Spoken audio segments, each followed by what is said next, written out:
Yep, Film Vault. Welcome everyone to the Film Vault. That is Anderson. I'm Bryan Bishop, your host for today. Oh, we're talking, well, I don't know if we are talking, but one of us will be discussing The Little Mermaid.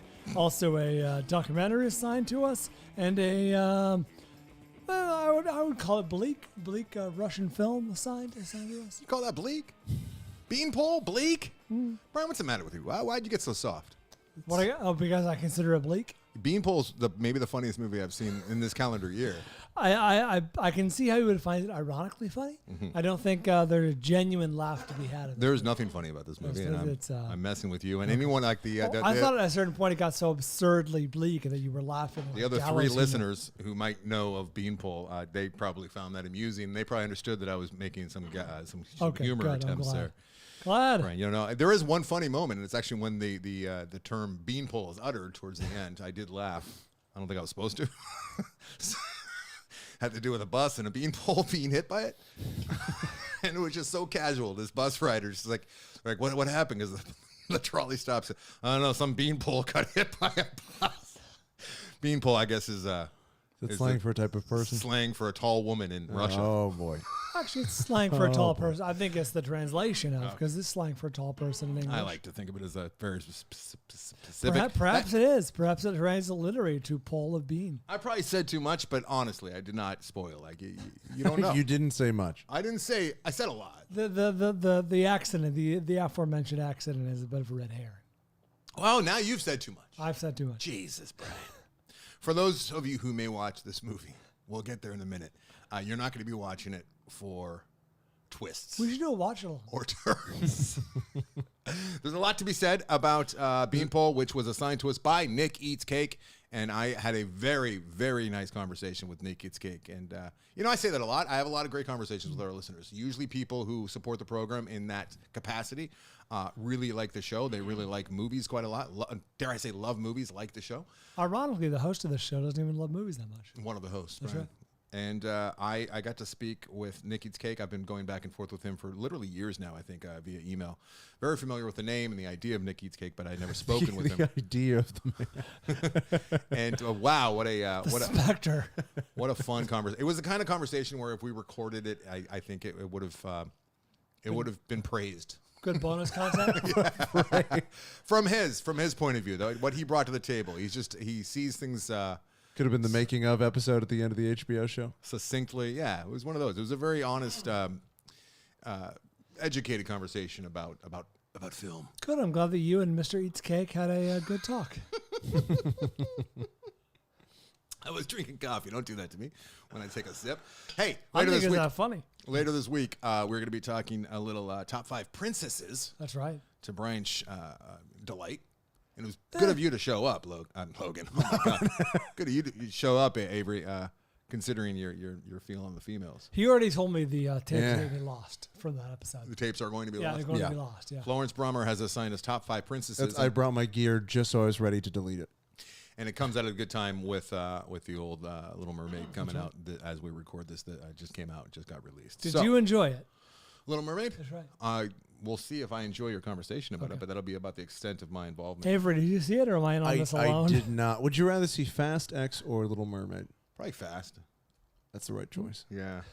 Just so I can have a... You haven't seen both. Smart call. There's one person here who's seen both movies. I just think I'd probably get a little bit more from Momoa's character, right? Than I would from actually, the entirety.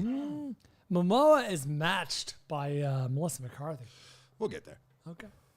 I would like to say real quick that listener, friend of the program, friend of mine, Eric Robbins, he brought up the fact that, and I'm not going to say too much, but I'm going to go back to Sisu here for a second. Sisu, everyone's favorite yes. Nazi hunting underwater scene film. Yes, did you see that? Yes, I did. So he emailed it to us or just to me? No. I just saw it recently in the underwater scene. Oh, the underwater scene. I don't know. He sent an email. Yeah, he sent an email about because that's the one plot hole or thing that we really had to take a leap. The one plot hole. Well, I mean, the one big one where it's like we both knew like, exactly is this under the laws of physics? Is this possible? I'm not going to give too much away right here, but Eric, who is a very intelligent fella, he pointed out the fact that there is, and I'm not going to say anything for those of you who still have not seen it. I get it. It's not that accessible yet, and I would imagine a bunch of you listening. Someone's going to pick it up. It's going to be, yeah. It'll probably get remade. Let's be honest. But we encourage you to God. see that. from the director of John Wick 7 From comes Spike, Sisu. from Spike Lee. Sisu 5. Okay. The underwater sequence is plausible. Oh, And all you have 100% to do, medically accurate? all you have to do is think about CPR and how that works. And apparently there is 80% left. That's all. We'll just leave it at that. Okay. There is still good stuff to be found in there. In And Kathy. for those of you who have seen the movie, you know what we're talking about. Yeah. For those of you who have not, you're still. Well, that's why safe. when you're in an enclosed space, it takes a while for you to suffocate. It's not just immediate because you're not 100% oxygen, 100% I think you carbon said too much. dioxide out. Yeah, it feels like you're kind of crossing the line here. But all you have to think of is CPR, right? Like Yeah, the mouth, CPR. mouth to mouth. Like, Right. I mean, what are you doing there? Yeah, because, yeah, okay. All right.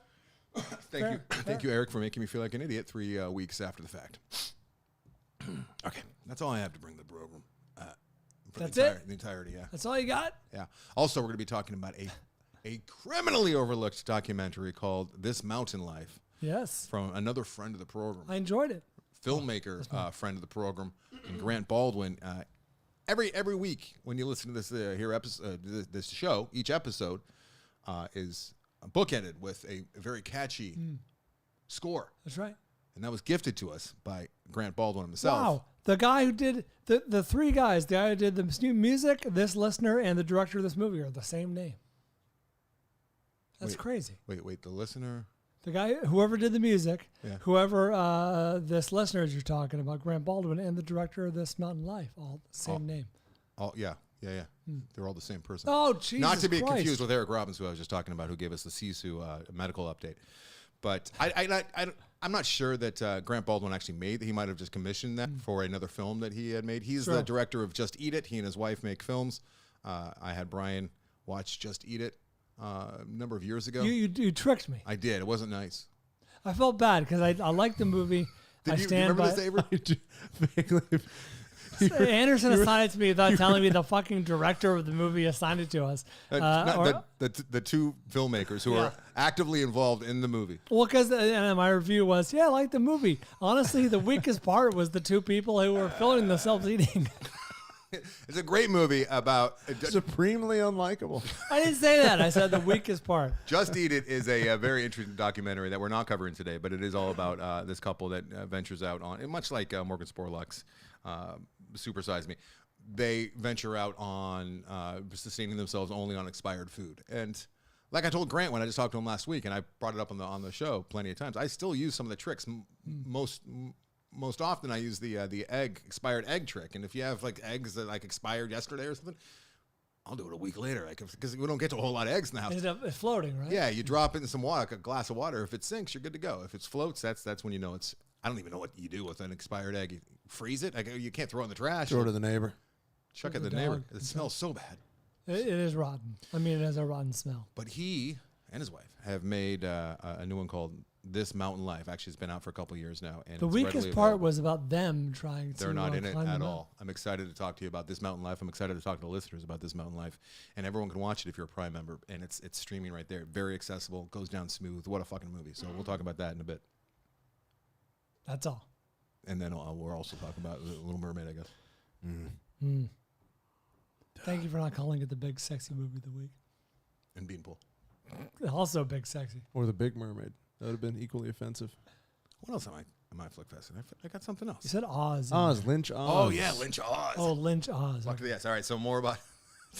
yes, fuck to the yes, Lynch Oz. Okay, we'll talk about all of those movies. Let's get to little Fanflickssions. Yeah, what have the listeners seen? Fanfliction. What are the fans of the show seen? Compiled Listeners. by the Mitch Burns. At We this had point, that's long enough. They're fans. only 2 reviews of Little Mermaid. Oh. First one from Dana Hubble Minzy. Little Mermaid, very good. Succinct. That sounded like a Brian review. Colonel Bluegrass on Twitter. The wife wanted to go see The Little Mermaid, so I stayed home and jammed toothpicks under my fingernails instead. Wow. Rude. But potentially accurate. Kurt Graver That's not much of a review. on Facebook. He didn't even see it. I'll be honest. That wasn't a great review. Oh, I'm excited. Kurt Graver on Facebook. Fast X. Jason Momoa is the reason to see this, but it is not worth 2.5 hours of my time. I disagree, Kurt. This is not good, and I ultimately was Just rooting. read it. Please editorialize. This is not good, and I ultimately was rooting for Momoa to destroy the family. How could you not? That's what I think I would be doing. That's right. Take out the kid.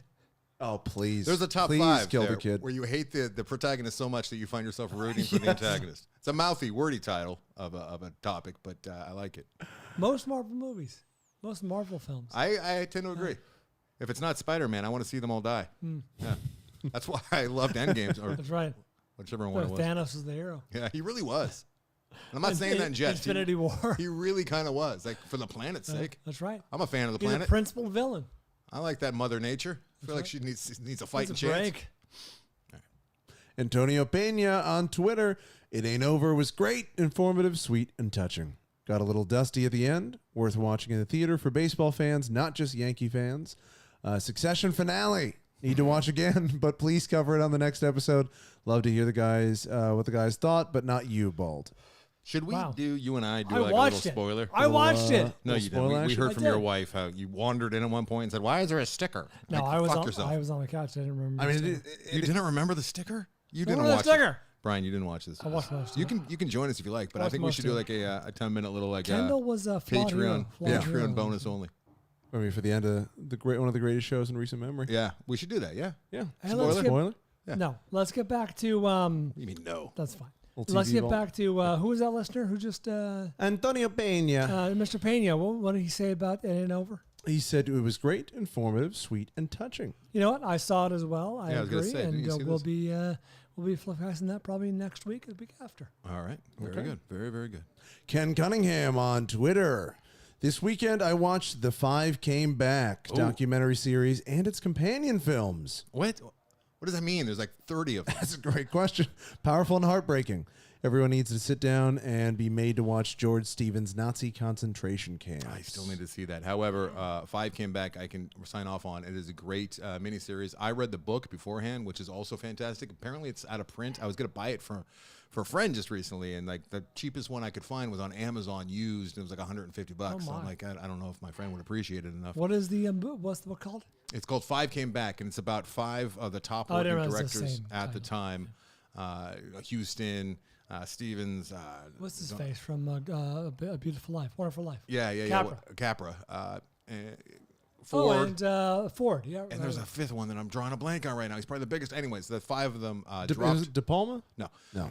way after. De Palma came way after. But like they all dropped their very lucrative Hollywood PTA. careers and enlisted essentially and went and started making propaganda films during World War II. And it really shaped the second half of their careers in every respect. It's very, very good. It's a great history of cinema as well. Big heavy hitters, even though I'm drawing a blank here all these years later. But yeah, to watch all of their companion films is that's quite the undertaking. I don't. Diablo Cody. Please. 5 Came Back. 5 Came Back. You're hurting the show. Is that it? Bobby Obvious on Instagram. You hurt Oh, my it was feelings. Tarantino. I'm William sorry. It was Wyler. Tarantino. Oh, William okay. Wyler. That makes Oh, sense. Mr. Wyler, not Billy Wilder, but William Wyler. All right, go ahead. You hurt my So feelings. just start over. I trampled. Bobby Obvious on Instagram. You Hurt My Feelings. A very small stakes relatable dramedy that fills the Woody Allen hole in today's films. This is clearly for all the mommies out there. I can't believe this already came out. This was on my top 5 list for summer, and I need to see it. I need to see it. It's already been released, eh? I was busy up in San Francisco this weekend, if you must know. Is that code? My buddy Brian Border and Paul Harper invited me up. It was kind of like a birthday thing, and Nice. it was a surprise. We went out to dinner. They dragged me. Brian dragged me to San Jose. Oh, and I from was- San Francisco. I was furious. Oh my, that's a haul. But it was fun. It was really fun ripping on him because we have that kind of relationship. So I was just ripping on the entire car for bringing me out there. I'm like, what the? Until we're almost halfway back home now. You're like, I just drove through here an hour and a half ago. I had. And then we get to a restaurant. And he's fucking with me, telling me this vegan fusion, and I'm like losing my mind. Like a lot of people like to see me mad, right? That's right. And then it turned out that it was he's all right. Dinner was over. And it's like, all right, let's go have some drinks around here. And he says, why don't you check your email?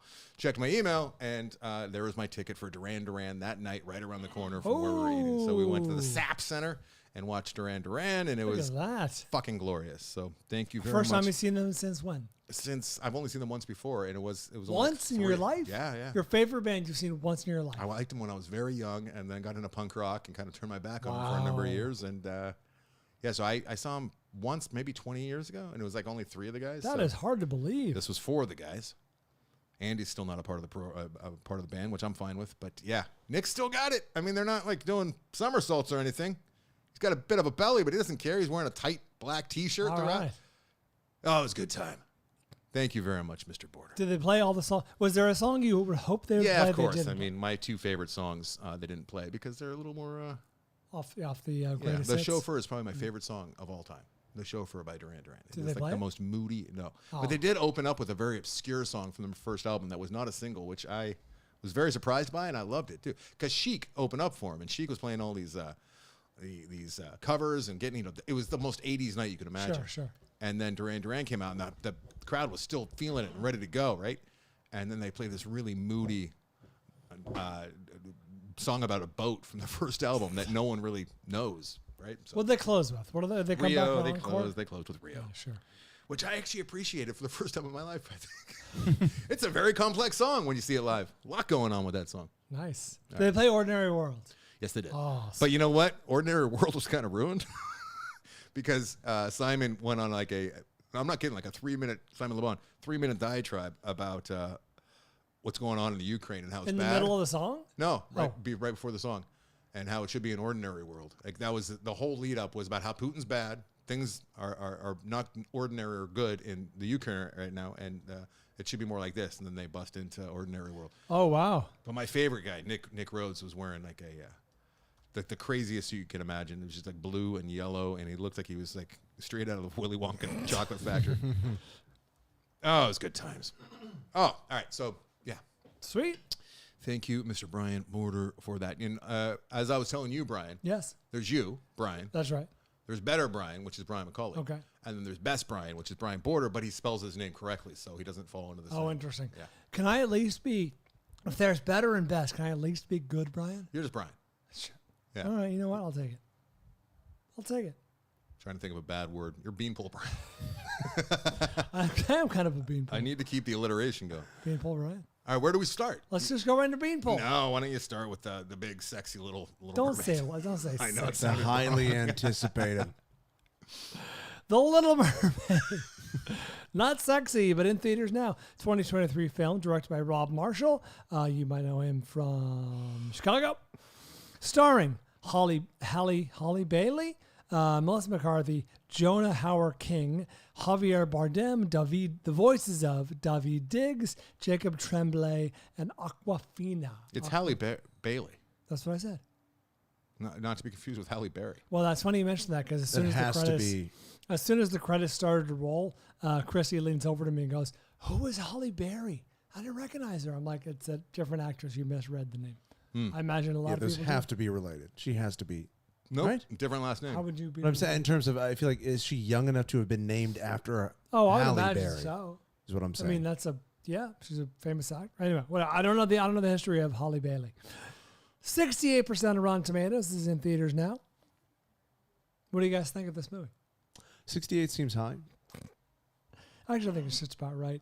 Okay, so while this is by no means a great movie, it's honestly It's a movie. It is a movie, undoubtedly. You can see it in theaters. It is a remake, or I guess a reboot, a reimagining of the 1989 animated classic that really kind of turned things around for Disney, at least in terms of Disney animation.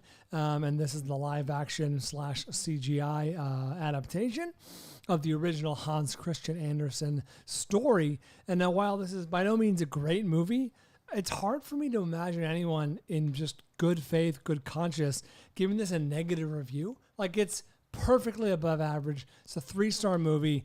There's not too much not to like about it. There's not too much to get excited about. There's just it's enjoyable, entertaining for the kids. I'm not going to say critic proof because that's not true. There are weaknesses. Number one, it's dark. And I don't mean like dark in tone. Like, it's dimly lit, especially for the underwater scenes.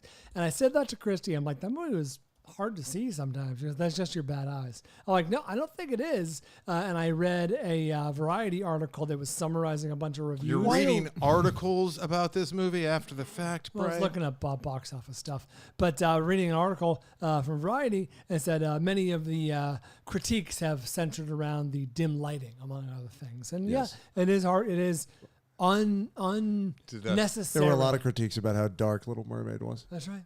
Unnecessarily because dim. he doesn't get it, I don't think. Oh, I didn't hear what you said. Because of the lead. What? Yeah. Because she's Oh. dark skinned, Yes. Brian. That's the other Did the thing. hair? Did the I- hair on the back of your neck stand up when you read somebody saying that you were right? Essentially, did you get so Yeah, excited? yeah. Oh, not just that's the only hair I got left. And yes, it completely went erect. And funny you should mention the. We all know the controversy, as it is. I don't. Okay, well, there are people who take their Little Mermaid very seriously. A lot of conservative pundits who think that the Little Mermaid has no business being a woman of color. Because I guess Ariel Historically, and the original mermaids Hans were Christian always Andersen. black. Sure, of course. Were always And white. The Hans Christian Andersen version described her as very light. So they took a break from the Hamilton message boards and went over to Yeah, Little yeah. Mermaid for a This second. is their new ire. This is their target of their ire. And it's funny because the movie, I even cynical, my most cynical nature even came out and thought to myself, oh God, they have to jam, whatever representation everywhere, even in places God, where I it hope doesn't we don't matter. have any evil listeners who are just going to take this clip and Oh, yeah. jam it down. Sure. You're looking at one. And so I thought that, in my worst moments, and then in the movie, they actually give us a lot of context, which is, and I don't know how familiar you guys are with the original animated film. 0%. Oh, the original. It's yeah, fine. I remember the original. Okay, well, Remember, it had I very don't- inappropriate penises on the cover. I don't believe they said this in the movie, but they make it explicit here. King Triton has like a whole bunch of daughters, including Ariel, a whole got bunch around, of mermaid daughters. And they are in this movie, the daughters of the seven seas, right? They're the princesses of the seven seas. So when they all come together, She came from the Black Sea. when they all come together for different Well reasons. I'm not making jokes. Well no, done. you're right. They come from different regions of the world. So there's like a very Did they have a red pale, one? blonde one who's obviously like Norwegian of some sort, and Ariel is actually the princess of like the Caribbean, and they go to like an island, an unnamed island, but it's It's- clearly Haiti or Jamaica or one of those, That makes it even worse. How dare this movie try and represent actual human beings I that know. live around the the globe? Why? diversity of global population. Should have taken it's place in Denmark. That's right. Sure, Hans Christian Andersen could have just stay with what you know, Disney. Yeah. So anyway, there's additional music in here. All the original songs, all the songs you know and love. Under the Sea, Kiss the Girl. The Kiss the Girl sequence is quite lovely. It's quite fun and Dusty? enjoyable. Did you get Dusty in this? No, it's not that kind of movie. It's pretty silly. But there are additional songs by Lin-Manuel Miranda, so that's enjoyable. The theater, just for exposition, was probably 2/3 full at like 1 o'clock on a Friday. Majority 5 to Wait. 13-year-old girls.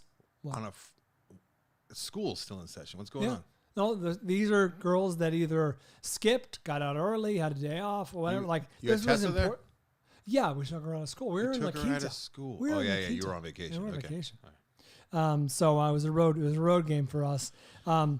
Aforementioned Melissa McCarthy absolutely killed it. She's the Momoa of this movie. Like, she sunk her teeth into it. She was just the right level of over the top camp.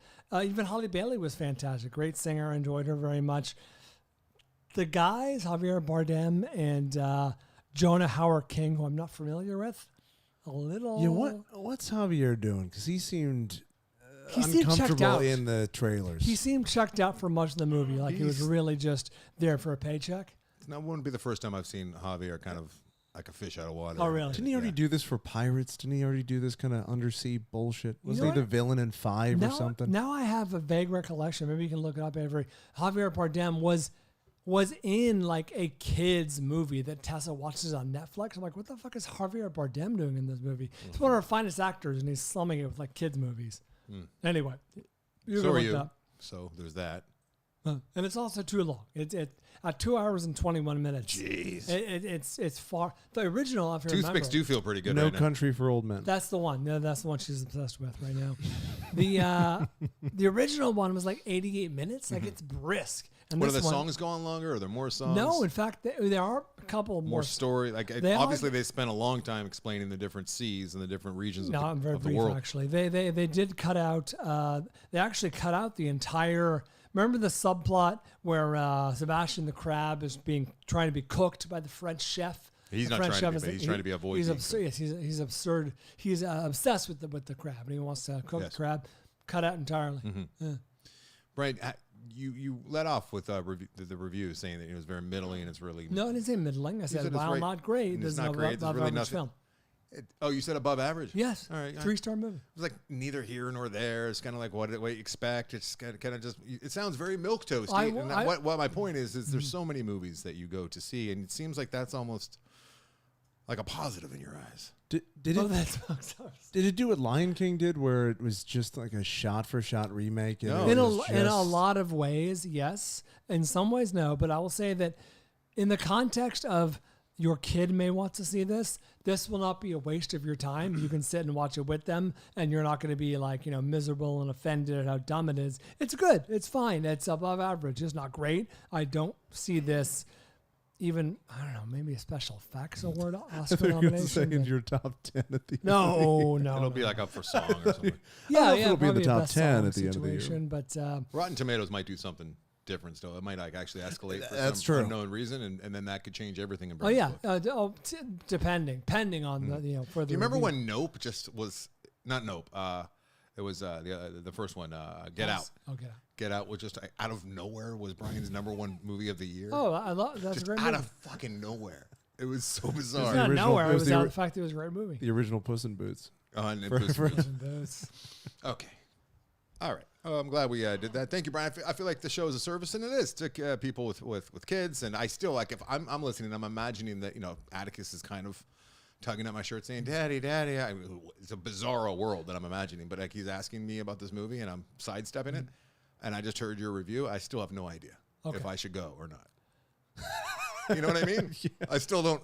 I have not been sold. So with this one way or the movie, you're probably in a self-selling example. Like your kid is dragging you to see this, or they don't give a shit. In which case, you're off the hook. And this is a perfectly streamable movie. This is a great way to kill 2.5 hours on a Saturday if it's raining. This will come out, I assume, in a couple of months. So you could do much, much, much worse.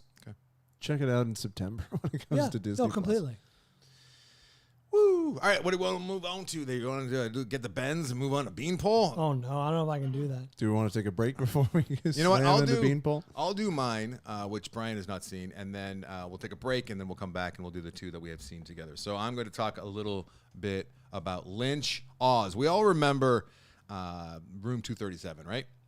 Yes. I don't know what that is. And Does it involve mermaids? Room 237 was a really fantastic look at The Shining, and there was a number of directors, filmmakers, artists, 5 of them, I believe, all speaking to what they think The Shining really is. You're joking when you say you don't remember. Yeah, of course I remember. We- I think it was a lot more than 5, but I can't be. I believe there was 5 different theories everywhere. Everything from like it was Kubrick's announcing to the world that he faked the moon landing, to it was all about Native American genocide. Some were a bit far fetched, but then a few Minotaur. made sense. The woman believed that it was all about minotaurs somehow, and she actually made a compelling argument. That was a whole lot of fun. However, it was completely like Looney Tunes for the most part. Now we got one called Lynch. That was a whole lot of fun. It really was. I watched it like twice, I think, in the same weekend. The director of The People vs. George Lucas, which we both liked quite a bit. That was great. He also did Memory, The Origins of an Alien, which I absolutely That was loved. great, I think yeah. you liked it as well. I might have assigned that to you. And he did. No, you did not. I think I did. I believe you did not. What else did he do? Well, here he is now doing Lynch Oz, which is very similar to the format that was used for Room 237. However, this one's much more rooted in reality, I think. So it's a look at how David Lynch has been influenced by The Wizard of Oz more than anything else through all of his movies. Okay. And they have a number of directors talking about Are it. they reaching here, or is this like an actual thing? There's a little reaching. It's people that are smarter than me. Alexander O. Philippe is the director. I hope I'm saying that correctly. And it's broken into chapters. There's 6 chapters, and it goes with Amy Nicholson and then Rodney Asher, who directed. He does chapter 2. He's the one who directed Room 237, strangely enough. And then we got John Waters doing chapter 3. And then we have Karen Kusama, who does chapter 4. She's a filmmaker. And then Justin Benson, along with Aaron Moorhead, they do chapter 5. They split that. And then David Lowery, my boy, does chapter 6, which is entitled Dig. And they're talking about their own work at times. And they're talking about how it all always goes back to The Wizard of Oz, like I said. And at first they're kind of... Oh, wait, I'm sorry. Can I come out with breaking news? So I wouldn't do this. It wasn't important. I assigned you memory, The Origins of Alien, back in April of 2020. I think you probably have your We notes gambled. That was during COVID. Those were our first COVID wrong. I gamblings. love memory, so this doesn't. And, my memory does not we gambled on. Have you seen Dr. Strangelove? Doesn't make any sense that you would assign me a movie that's that good that I would like that much. Sorry. And it's not has nothing to do with music. If I I recall. know. Yeah, I know it upsets you. All right, so at first they're kind of, it seems like they're reaching at times. Let me also say that the opening of this, I guess it's the filmmaker standing on stage with a curtain behind him, and it's just the way that it's shot. I was like, because I got a screener of this, and I wasn't sure I was going to watch it. I didn't know what I was getting into. It was before I even looked up the director, like what he had directed. And once I looked up the director, I'm like, oh, I have to watch this no matter how bad it gets. I have to get to the end of this because of those other movies. The opening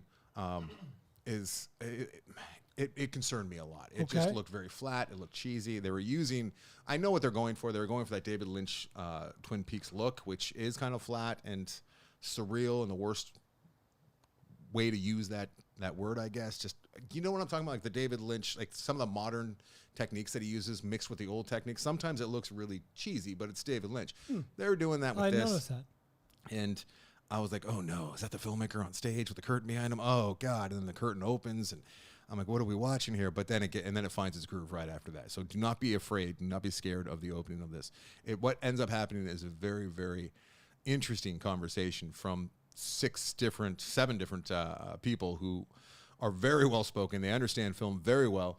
And it's not popcorn. It's not jumping all around. They each get their own chapter, and they each bring something different to the program. And it's really interesting to talk about, I think, the Yellow Brick Road and The Wizard of Oz. Did you mention the filmmakers involved? Yeah, I named all of them, Okay, including sorry. David Lowery, who did Ghost World. That's right. He actually Ghost admits a Ghost Story. He actually admits in this that he grew up loving Spielberg, as so many people did, and he directs actors to just look with awe into the sky, which is the Spielberg shot. And he says that he's still. What this movie comes down to a lot is about influence and like artist influence and inspiration, where it comes from. And of course, Wizard of Oz.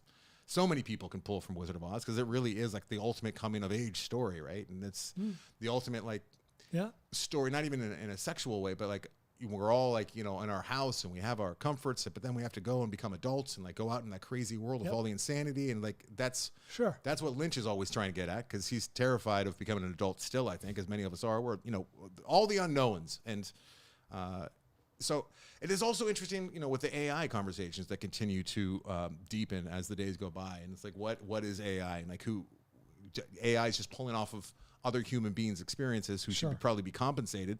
And so ultimately, if you liked Room 237, you're going to get a lot out of this. Just language of film and the way people talk about movies, if nothing else. But the inspirations, the narrative threads, interesting themes when thought of in conjunction with AI discussions, like I said, that continue to gather steam. And I really, really enjoyed this movie. It went down pretty smooth, but was challenging when it needed to be, which was throughout, because David Lynch is so goddamn challenging. What? You saw this in theaters. No, I got a screen. Either way, it's in theaters now. This might be a dumb question. If you are not well versed in all of David Lynch's catalog, and you're still trying to catch up on some, is this going to spoil it? Will this pique the interest and inspire you to go out and watch more David Lynch? I think it might give you a better footing, because his movies are so. I love something from every single David Lynch movie I've seen, with the exception of maybe Inland Empire, which is just too challenging for me, and I hate the format, which was shot on video, not even high def, if I recall. But I have not seen all of his Twin Peaks. I have not seen all of either of the Twin Peaks. My parents loved it when I was, younger. but every single one of his movies and his short films, I've seen all of those multiple times, and I can't access a lot of it. And I think seeing this first and then maybe watching a David Lynch movie afterwards, it might give you help. a little, because they draw a lot of parallels for you. They connect a lot of dots. Some of them might be right. Some of them might be wrong. I don't know. Either way, David Lynch is like one of a kind, and I usually give him a pass, whereas a lot of surrealist filmmakers I do not give a pass to, but I always got the sense that David Lynch knows exactly what he's doing, and he can't help himself. He can't help but make the movies that he's not deliberately drawing outside the lines, I don't think. I think that he's actually, that's how his mind works, and that's what he does. And it comes from a joyful place and an expressive place, and he's trying to figure things out. I think he's trying to figure out life through telling stories. And I see a lot of surrealist films, and you know too, Brian, Avery, like the quirky films that are quirky for the sake of quirk. Sure, and of course. Like even groupers. Like when I made groupers, I made sure that every single character in there was based on something I'd seen or something that meant something to me. Even like my crazy character Talkie, like that comes from, who's a mute. That comes from an actual guy who I had seen before. And a lot of the stuff that winds up in Lynch's movies are from actual dreams that he had, or from his interpretation of The Wizard of Oz, that it turns out from the time he was a child. What's fun too is that at first they're trying to pick up the crumbs, and like they're showing an interview with Lynch, like, and he's in his workshop or something, and then they zoom in and there's like a 8x10 printout of Judy, or actually a scene, a shot from Wizard of Oz, like pinned up in his work. So obviously that's before you really get to the crux that he openly loves The Wizard of Oz. And it's already known my favorite movie of his is Wild at Heart, and like that's very on the nose. Then it's suggested later on that Mulholland Drive, which I mistakenly thought was Mulholland Falls, because a lot of people fucked that up, and Giovanni let me know a couple weeks ago that was a fuck up on my part. But Mulholland, an argument's made that Mulholland Drive is even more about The Wizard of Oz and inspired by The Wizard of Oz than Wild at Heart is, which actually has a whole lot of language from the, I don't know if you remember, but no, they're talking about, there's a fairy godmother in there, there's a wicked witch in there. Interesting. They never put that together. Well, I mean, it's all there if you're watching it. There's no denying it because it's so on the nose when you're watching it. Well, I mean, I don't remember that from when I saw it fucking years ago. Well, you need to watch it multiple times because it's that good of a movie. My God, is that Wild at Heart great? I got to revisit it, honestly. I love it so much. Maybe I'll watch it on. I love it so much. Yeah, so I recommend this to film lovers. You don't even have to be a David Lynch aficionado. I think it'll give you a better understanding, and I know it did for me, for sure. All right. Like they got this one excerpt from him. I was kind of hoping he would show up because, it's a bunch of filmmakers. I'm sure that he was involved to some extent. Would have liked to have him to showing up maybe for Chapter 7. To kind of come clean with some stuff. That would have, I think, made this a great movie in my mind. Clear some stuff up, address some rumors. But there's a clip from The Tonight Show with Jay Leno, of all people, and it's when Lynch is on there promoting one of his movies, and he's just in the middle of the interview, goes, "I'd just like to say hello to my friend Judy. Hello, Judy. I know you're out there." And Leno, who's completely clueless, as most people would be. I think if I was interviewing Lynch, I don't think I would have connected the dot. And he's like, "Is it an open-ended relationship you got here?" And all this, but it's just so funny watching David Lynch saying hi to like Judy Garland, essentially, because he holds it so close to his heart. It's that perfect kind of movie that would seep in like in childhood, right, and like grab a hold of you.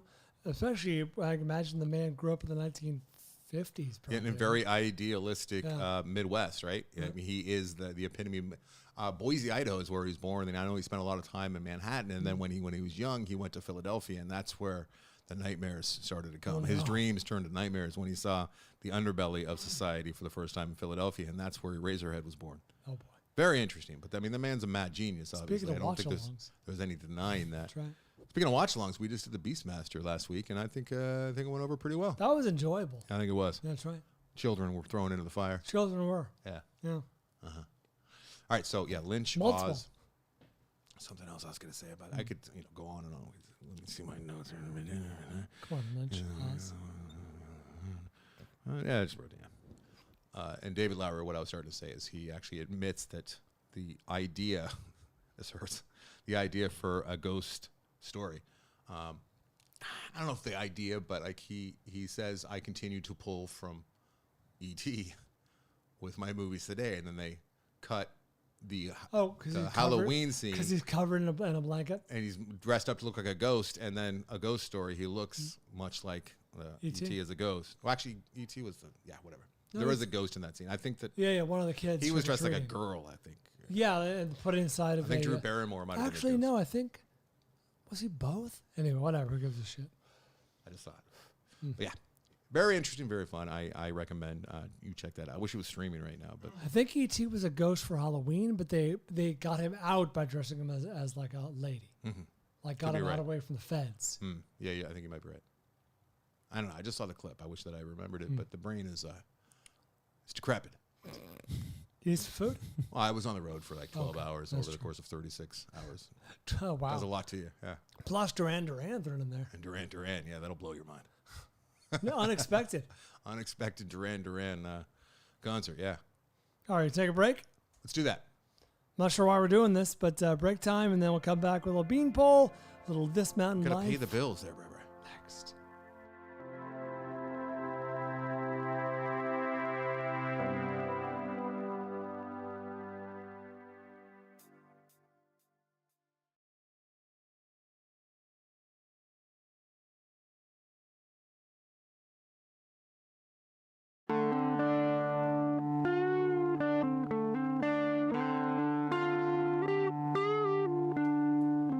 Hey, we're back.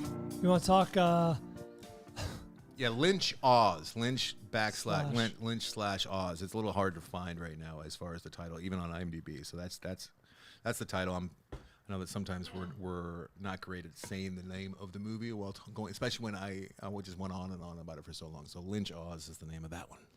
You want to talk a very fun movie or an even more fun movie? Let's talk the funnest of fun. All right, Beanpole. Yes. It's a 2019 film directed by Cantelier Belentov.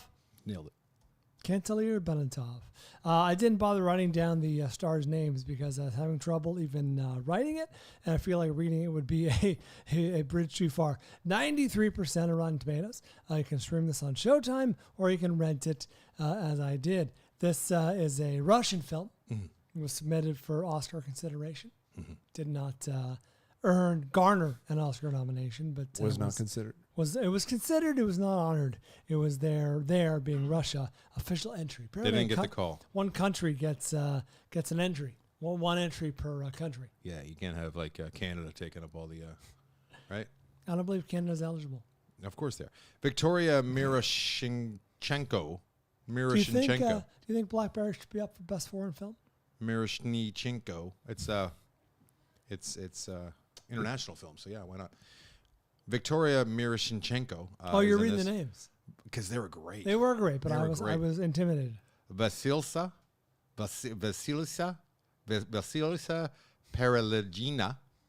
Paraligina. Someone remixed this into a song. And then Andrei Bykov, who I have to assume Sounds just like Google Translate. was Sasha in there, who was the boy who shows up for a minute here. Diego Luna. Andrei Bykov. But yeah, the two lead females are fantastic. So why don't you set up the story there, Bri?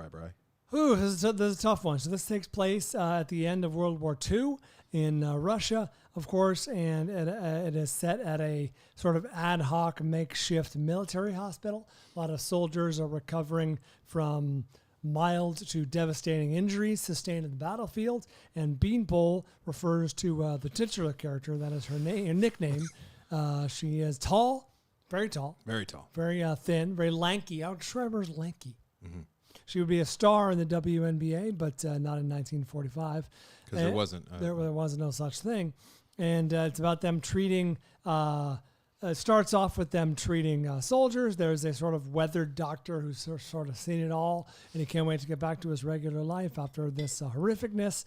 And This is from Nick Eats Cake. I don't know if you set that up. I did not. Thank you for Nick saying Eats- that. Eats- We Eats said it Cake earlier, has- but I didn't say it this time. Nick Eats Cake assigned this to us, and yes, a character from Beanpole's past comes back into the frame Yes. and complicates things. Yeah, so I loved the construct of the story that was inspiring. I almost want to say and I have to do this because I think it's the hook, if there is a hook for this movie, but it's not set up until the hour point. And this movie is 2 hours and 19 minutes. This movie is It feels much longer than Little Mermaid. hard to access. It's not very accessible. There is a lot going for this movie. However, I think the best part of it is the construct of the story, which is this. Beanpole is early on in the movie. We see that she's with a little kid. She's watching. Turns out she's watching that little kid for her, like a toddler, like a 3-year-old. In a weird juxtaposition, he has some kind of dwarfism. He's a very small child, and she's very tall. In charge of this kid because his mother is still at war or was still on the battle, has not returned from war yet. And Beanpole turns out is not the greatest caretaker. She's a nurse. You'd think she'd be better. She has these episodes where she just kind of loses consciousness and does a lot of clicking. Yeah, she does a lot of almost like a seizure. Yeah, it is seizure-like. And one thing leads to another, and the child's no longer around. And it becomes known when her friend comes back. The mother is looking for the child, and she goes, well, that sucks. You now owe me a kid. And it's already been established that Beanpole hates sex so much that when she goes off with a young man who thinks that he might get some, he comes back bloodied with a broken arm. Turns out it didn't go well with him and Beanpole. We didn't see it. Well, Beanpole had a leverage, literally, physical leverage. And so she hates the idea of sex, at least with men, to the point that she like it manifests itself as physical. And now her only way of making up for her misdoing is to actually become impregnated for her friend, which she has to at least consider. And that is heavy shit. And that's a great jumping off point, but it takes an hour to get there with this movie. And I don't want to say that there's payoff, even though there is some stuff that sticks with that, but that's not necessarily where the story ends up going for very long. So beyond that, this movie is just one of the richest movies I've seen as far as texture goes, as far as color, and the greens are just everywhere, right? The very first note I took was just so much green. There's just every scene has green and red, but mainly green all over it. And there's also very little score, minimal score, almost none. Now, beyond this movie, I mean, there's some really interesting things, and just technically, like the other character, I think her name's Masha. She gets nosebleeds. Masha and the bear. I don't know how they time the nosebleeds, because she'll be sitting there and it'll be like a long take, no cuts or anything, and all of a sudden her nose starts bleeding. I'm that like, was impressive. Did they write that in because this actress just has nosebleeds, or is what? there a squib in her nose? How are they doing that? That might have just been CGI. I don't know, but I was fascinated by this. Did you look up the director? I did not. Oh my God, that's the best part of this movie, I think. Please tell me. Imagine the director. I want you to. You've seen Beanpole. I have. Very, very heavy subject matter. Sure. There was one laugh, and I don't even think it was supposed to make you laugh. It just made me laugh, and it happened on the bus later. Okay. With the Beanpole. Yeah, sure. Devoid of levity. Right. I'm not even sure I'm getting. I think I'm missing a lot of the cultural references because context, I'm not. Yeah, the context is lost on me quite a bit. So I'm mainly just zeroing in on the set design and the richness, like I said, of the stock, the footage, and it looked great. Imagine the director. Like, do you even know if it's a male or a female? No, I know that his or her name is Cantelier. Okay. What does this person look like in your head? Just paint a picture. Oh, actually probably resembles David Lowery a bit. I'm thinking maybe a mustachioed, maybe burly. Okay. I don't know if there's going to be any payoff here at all, but go to IMDb and just take a look at this. Oh. Look at this person. Hold on, wait.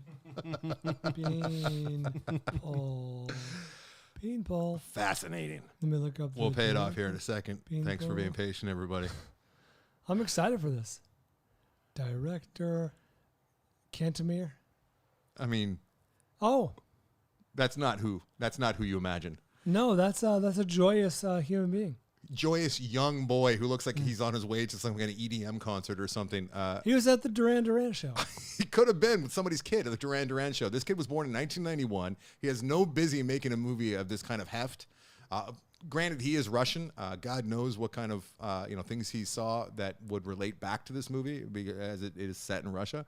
But you would never guess that this fresh-faced youngster. God, I sound old and feel old as I say this, but look at this kid. 1991, he was born. And this isn't the first heavy movie he made. Nick Eats Cake was telling me about Closeness, which was his first movie. Nick has not been able to watch it. As much as he likes Beanpole, he's not been able to sit down and watch Closeness because it was very controversial at the time. Really? That Cantemir, the director. Sorry, Cantemir. Yes, Cantemir. I'm messing that included real life executions Oh dear. in the footage. So if you're going to sit down and watch Closeness, you get to watch actual human beings murder. I don't mind Snuff. Yes, it's an actual snuff, much like Bowling for Columbine ends up being, because that is considered the most successful snuff film of all time. I saw a documentary about that. And they named It was Bowling for Columbine. Bowling for Columbine. So anyways, kid's obviously a fucking genius, but I was just kind of in awe. Like, there's no way I could even dream of making a movie like this, because there's such reserve. And it's fantastically acted, and every frame looks amazing. Yes, it is. There's just so little going on the surface, and I was thinking. Oh, go ahead. it's hard for me to. Even just sitting talking to you every week, I just can't. I have such a hard time being reserved, let alone when you have all that equipment and such great actors, not to have them do something. I was observing this would have been a very tough watch in a theater. Oh yeah, Like, I would have been trapped. I would have wanted to escape. You might find this hard to believe, but I score it very low on the fun scale. Yeah, I don't find that hard to believe. Apparently, also he walked off of The Last of Us. He was the director on The Last of Us most recently, and apparently he had creative differences. Oh, He probably said, "I don't want them to be running from anything. I want them just to be talking about mushrooms for a couple hours and maybe try and smother one another at one point." in addition to child death, there's also euthanasia and sexual assault. Yeah, it's a heavy film, guys. I don't know if we're selling anybody, but So far, I can't think of a single reason one would see this film. There's one of the least sexy nude shower scenes. yeah.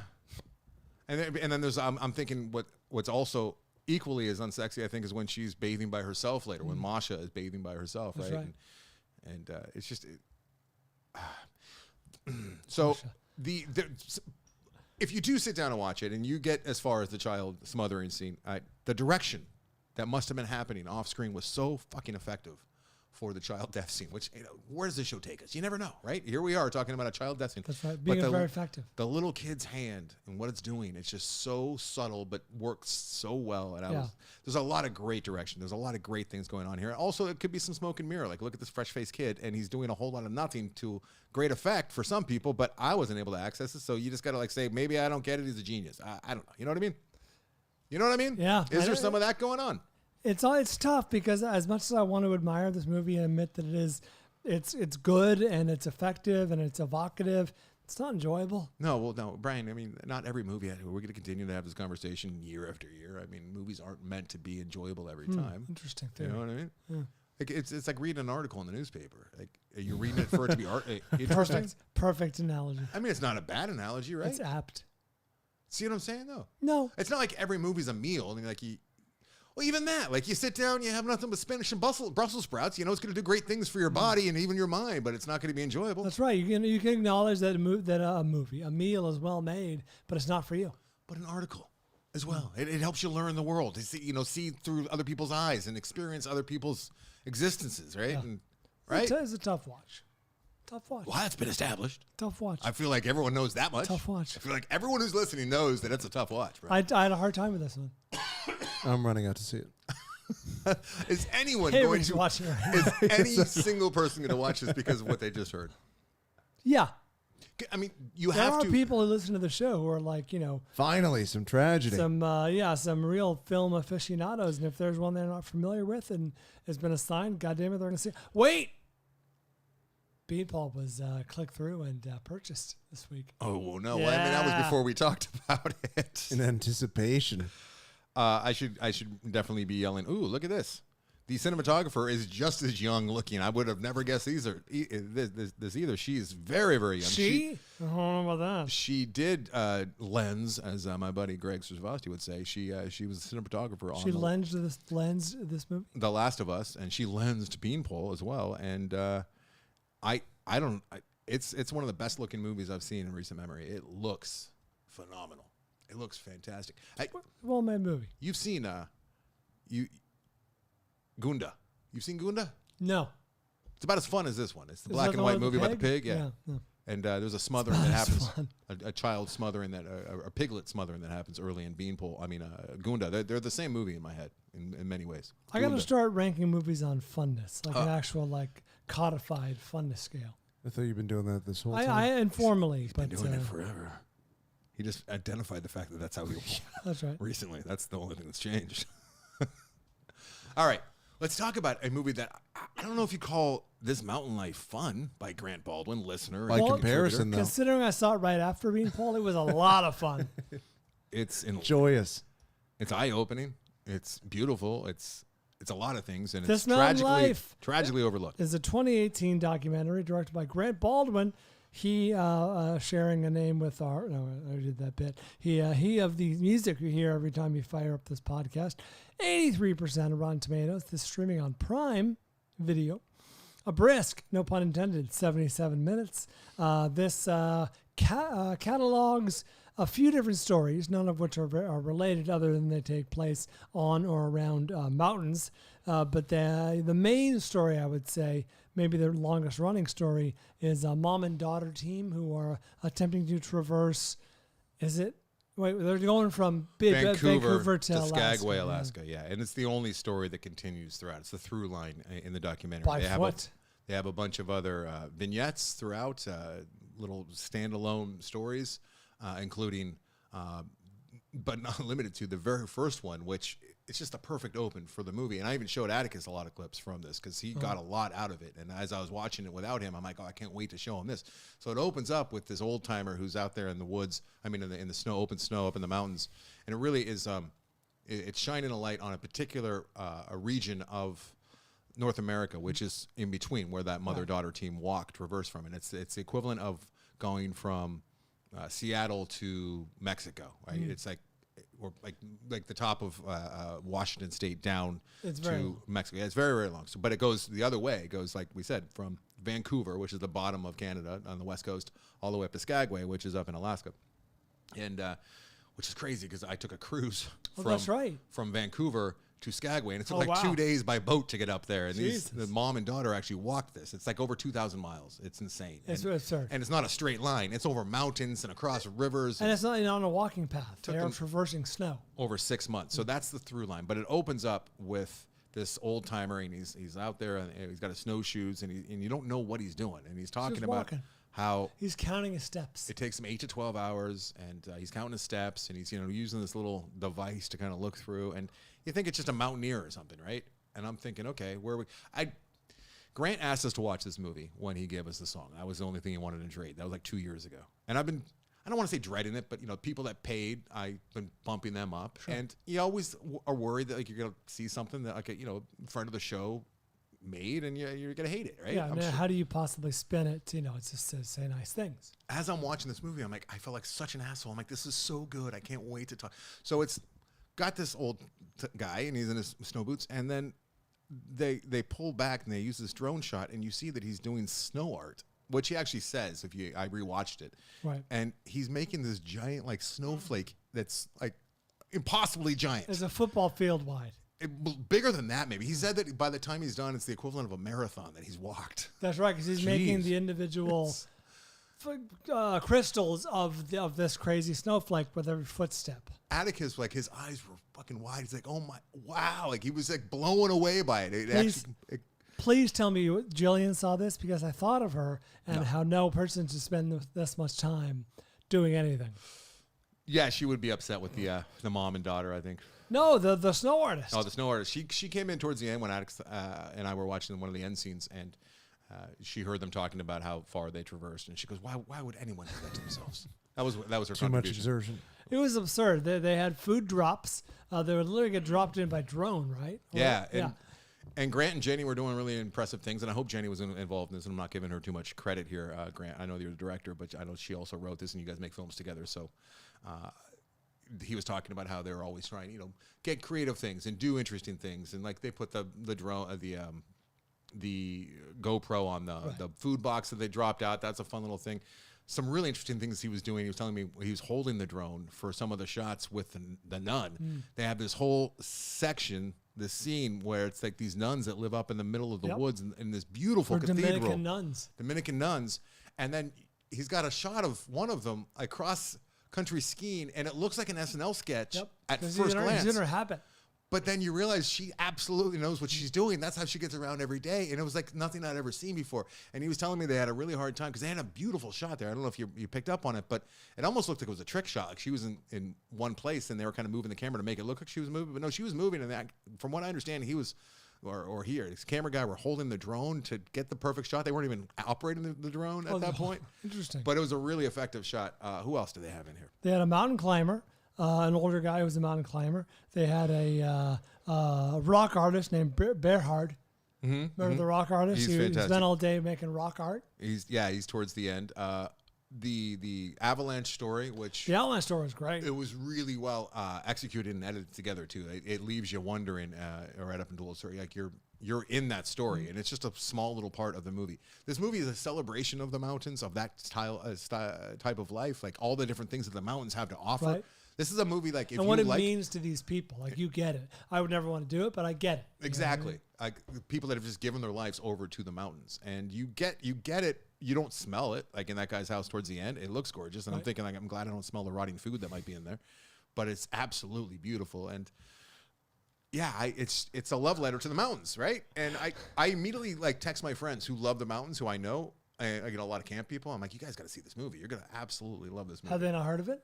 No one really has heard of this. There's just too much noise out there. This is also a movie that was made up in Canada. They're Grant and Jenny are Canadians, and Canada makes some really good stuff. And it's not really all about distribution and getting all the money back. It's just about making, from what I understand, it's not made by the Hollywood machine, so it can get lost with not enough PR. So the Modest Living mountain couple, I don't even know if they're a couple, but they seem so fulfilled, and that's towards the end. Like, that's really what kind of drives this whole message home. It's like, what are we doing?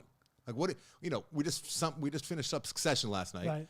and then you watch like a movie like this, and you're just like, so many people are doing life wrong. Yeah. What am I doing with versus what are they doing right now? Yeah. It's funny. I made two notes towards the end of the movie. One, I just can't imagine looking at a beautiful snow-capped mountain and thinking, I've got to climb that. That's just an instinct that doesn't exist in me. I imagine most people. No, you don't have any of that. Like, No. What about like hills in your neighborhood? You ever like just drive by and be like, oh, I'd like to be up there one day? Sure, but Okay. now we're talking about like training and equipment and possibly dying. Yeah. And speaking of which, my other note was even pitching and breaking down a tent like the mom and the daughter did seems like an insurmountable task every single day. Like that was miserable. Yes, when I talked to Grant, that was most of my questions I had were like, nerdy filmmaking and like how much was he actually out there with them? And as I suspected, he's with them in the very beginning, and then at the end, when they get to where they end up, and the middle part, like he left that up to them. They had some GoPros, and like he was saying that the best parts of what happened to them out there, they're not filmmakers, so they didn't grab, like they almost got caught in an avalanche. They didn't cover that. There was like, and Sure, I'm like, their first instinct is not to grab a camera.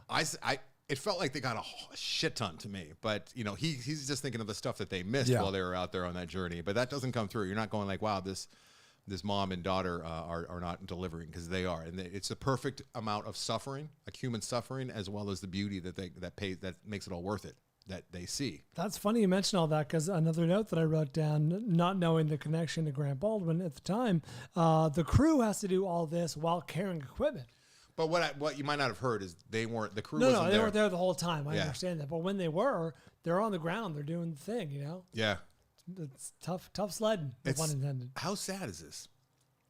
That this movie is just it's the kind of movie that would be up for Oscars just 10 years ago, and now it's just no one's talking about it. And I'm not just saying that because of Grant's relation to this here program. It's a very, very good movie. It is. And I'm glad that I talked to you after you had seen it, and I broke it to you then that it was Grant. Yeah, but I enjoyed it legitimately. This is a very well-made documentary. This Mountain Life, we highly recommend. You see it and rate it, and tell your friends about it. These guys should be making more movies. So fantastic. I don't know about that. I mean, they are. They're continuing to work. They don't need a whole bunch of our help. I just want people to see it for the sake of the movie because it's so good. It can be streamed on Prime. I'm assuming you can rent it a couple of places, but it's accessible. Oh, and did you pick up on how cool? This is another nerdy question I have, but there's some great drone shots that he has from above, and it's like going over, straight down. It's that straight down look, and it's going over like brooks, and like just one continual shot of mountain treetops, and it's. Forgive me if I get it backwards, but I think it's snow covered, and then it's slowly but surely like turning into not spring or summer yeah. or whatever. Yeah. He did that like by getting 2 shots of 2 drones at 2 different times of the year and then melding them together. Oh, wow, really? He did all those effects himself. And I just thought it was CGI that he paid like some company to do. No, he did all that. He did all the 3D photos, you know, that stuff that you see from like we first saw it in The Kid Stays in the Picture where they take 2D. The photo moves. Yeah, he did all that stuff. Wow. Yeah, I mean, if you're looking for some of that in your film, which seriously, you might Grant, I'm gonna hit you up pretty soon. You might want to hire Grant over there start if he has post-production. He has the time. All right, that's good. Nice. Yeah, enjoyable. Fun. I'm trying to think of what else I saw. What else you saw? Oh, Lynch, Oz, and this Mountain Life. They couldn't be more different, but and then Beanpole. Wow, yeah. Hey. Wow. And then Little Mermaid as well. Little Mermaid. Shows a service, huh?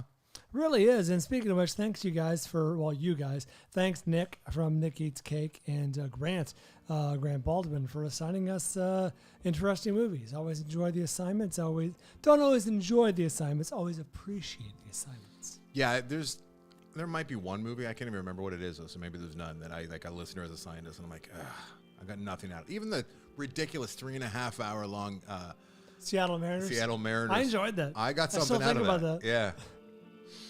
No, there is stuff to be taken away from Beanpole. Yeah, for sure. It's the kind of movie that we'll continue to probably refer to for years to come on this show. Right? Might even make a list. That's a real Beanpole moment. All right, thanks you guys, and thank you to Florence Brummer for the upcoming top 5 this week. Top 5 princesses. Look for that. You get clever at all there, Brian? Minorly. Not really. The only cleverness is what I didn't include. Oh boy. I know. The negative space. It's the notes you don't play. It's the characters you don't choose. It's the character. That's right. Well done. All right, cool. Thanks to, like I said, Nick Eats Cake, Grant Baldwin. Thanks to Candy Cigarettes for being our featured artist this week. Check them out at AndersonandBryan.com. AndersonandBryan.com. There you go. Check out the listener art. Check out the Amazon link that you can use for all your shopping needs at no cost to you. I missed the perfect dovetail segue as to what we're going to be watching next. What are we watching next? From the listeners, are you down for doing 2? You ready to do 2? We'll see. We're doing pretty good pace here. All right. Okay. Leif. God damn it, Leif! I knew that. Son of a bitch. We'll talk soon, Leif, and you can yell at me either way, Leif. All right, Leif. I think it's Leif. I've known Leif forever, and I'm fucking up his name. All right. My Neighbor Totoro. Okay. Totoro. Even though it sounds like they say Toro. I've watched this already with Atticus. You can watch it with Tessa. Did he enjoy it? It's a G-rated. Yes, G-rated film. Yes, Ghibli. And you're going to enjoy it. Okay.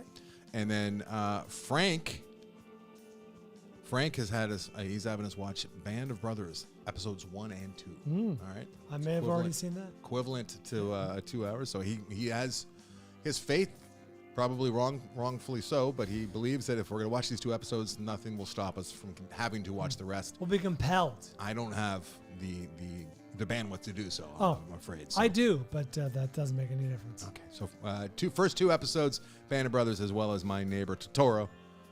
Totoro. Thanks to Frank and Leif. L-E-I-F is Leif, yeah? I would say Leif. Rafe Fiennes. Maybe Leif. He mispronounces his name, though. Could be Leif. Hey, if you would like to be a $25 member of the Patreon Film Vault, too, you can hear me mispronounce your name. And also, I think we're sold out at that level right now. So. No, we're not. We have plenty of room. Everyone on board. Out. All right, coming up. The $50 level is open, though, if you'd like to give us a topic. Top 5 princesses coming up soon, next, if you will. And until then, we do it for Van Gogh.